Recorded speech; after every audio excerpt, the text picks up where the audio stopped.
La population canadienne est en pleine croissance.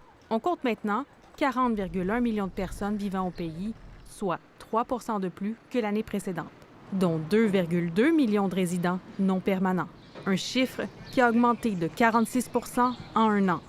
Et 470 000 de ces résidents non permanents sont établis au Québec. C'est important que le gouvernement canadien révise ses objectifs d'immigration annuels pour les prochaines années.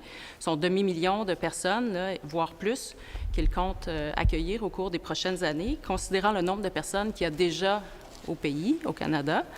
Moi, je trouve que ça mérite une réflexion puis une prise de conscience.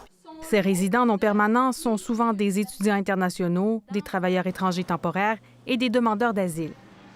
Pour Québec, c'est beaucoup de pression sur les services publics déjà à bout de souffle. Ce sont les villes, ce sont les provinces qui accueillent, qui accompagnent ces personnes et il faut que le gouvernement canadien tienne ça en considération.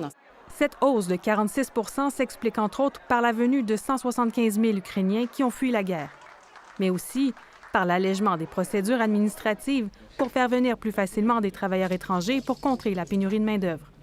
Ottawa répond que la pression est un mal nécessaire pour répondre aux besoins. Avec la courbe démographique qu'on voit, si on veut avoir des services en santé de qualité, tous les services dont les gens s'attendent, il faut qu'on planifie en conséquence, puis ça passe par l'immigration.